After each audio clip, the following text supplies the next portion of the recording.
So today we begin scary stories in the Bible. And let's be honest, these are scary stories.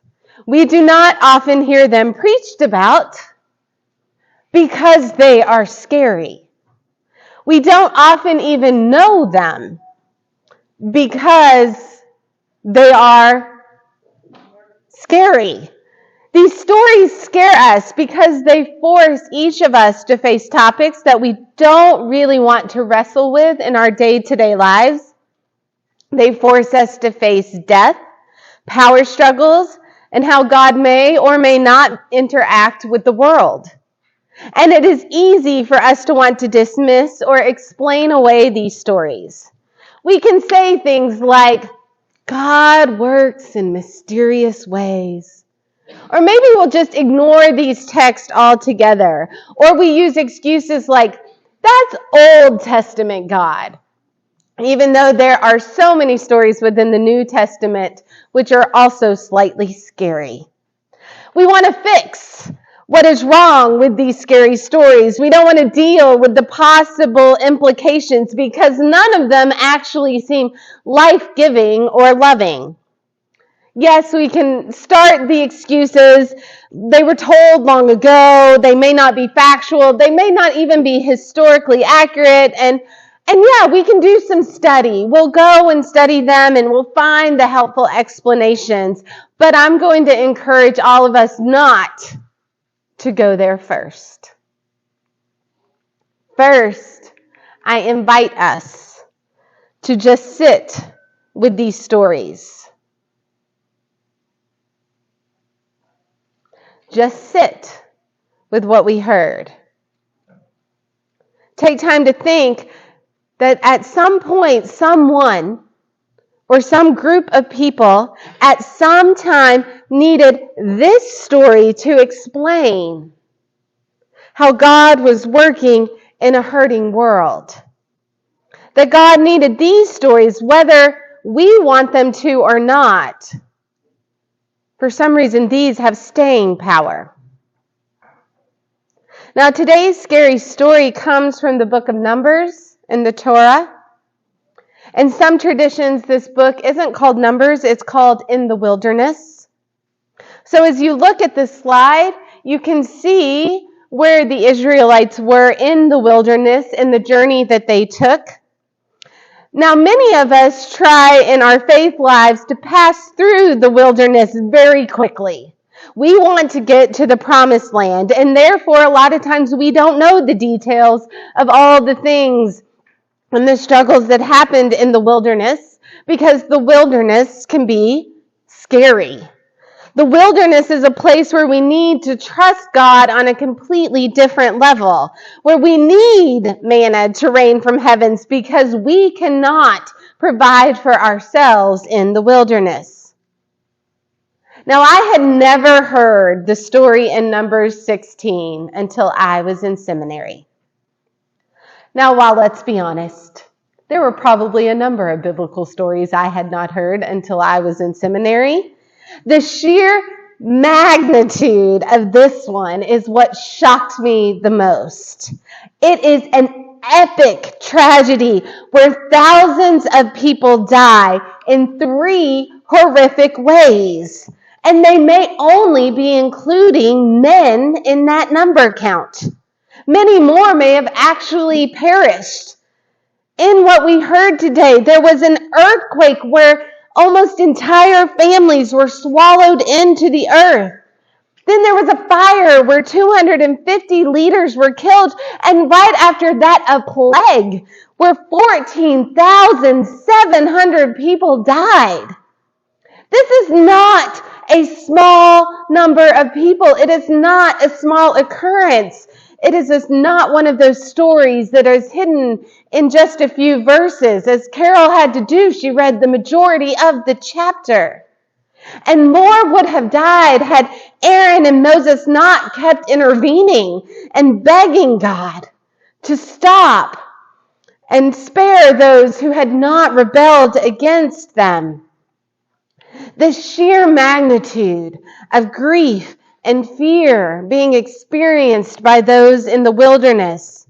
While they may have been freed from the oppressive Egypt, they were still not in a place of home. I can feel from them far away that it is too much.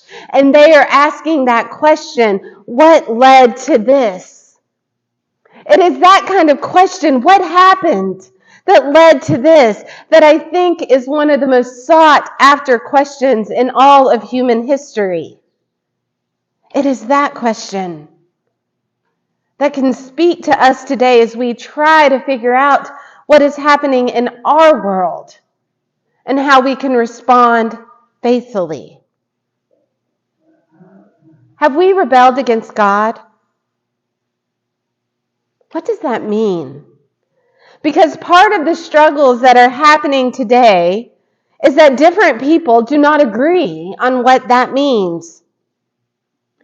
And I think that those who are writing Numbers did not agree on what that meant at the time. Why do Moses and Aaron get to stand up to God when no one else does? Are those in the wilderness allowed to question God at all? Or is that what ultimately is going to get you killed?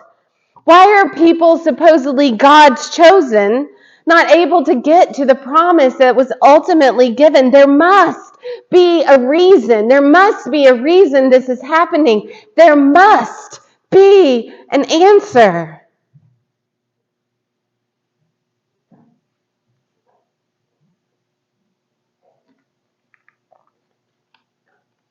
Do you see the circle?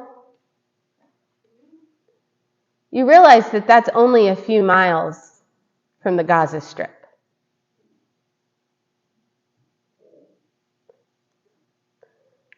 It's an interesting reality as we look in today's book of Numbers. They think that the book of Numbers was put together by two sources. One of the primary sources was the priest. By the time this story, which was probably a combination of several oral stories explaining previous tragedies that could not be explained, by the time this story came together, there were structures and rules and roles that the society had established that needed to be followed. And the priest, the descendants of Levites, are one of the strongest power groups in that societal organization. So when people were asking about these tragedies that had occurred in these stories, those in power told it in a way that highlighted their role and warned others not to rebel against them, because that is the same as rebelling against God.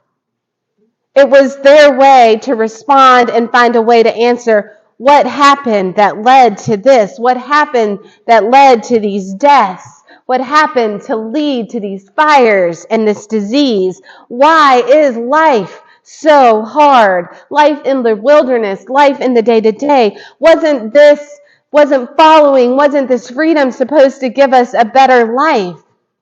And as we've watched those horrific images over the past few weeks from an area very close to where this scary story occurred, we realize that humanity is always asking these types of questions in the face of tragedies.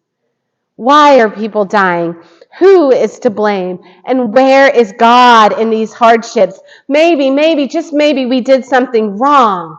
Maybe we angered God by our disbelief. Maybe we should have listened to our priest. And then maybe we would have been okay. Or maybe this wouldn't have happened. And at the same time, even though we say it as a country, we forget that freedom comes with a cost. We talk about that all the time. And even though we live in a country where many aren't really free, it is something we continue to claim to value because people in power want to stay in power. While we want to provide freedom, we don't want to provide too much freedom that takes away our advantages. We don't want to be challenged. So the story of Korah assumes that we are on the side of Moses and Aaron. Yet the scariest part of this story for me is that when I read it, I'm not so sure. Seems like a lot of lost life to prove a point.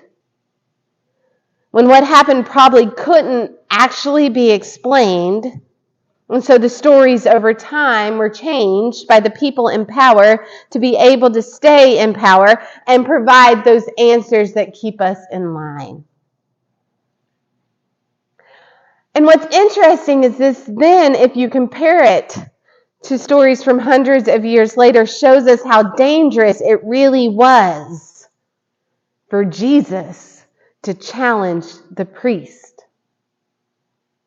Jesus challenges the Sadducees and Pharisees, and he would have known that this could lead to death.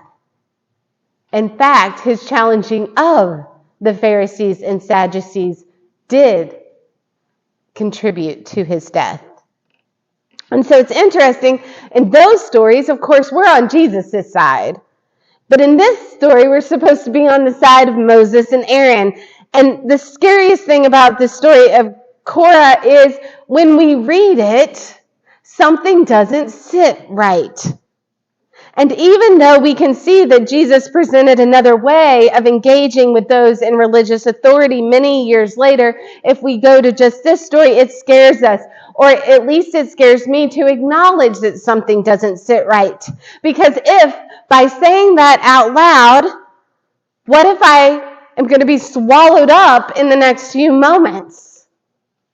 In my disbelief, in my questioning. And yet, something doesn't sit right when natural disasters happen.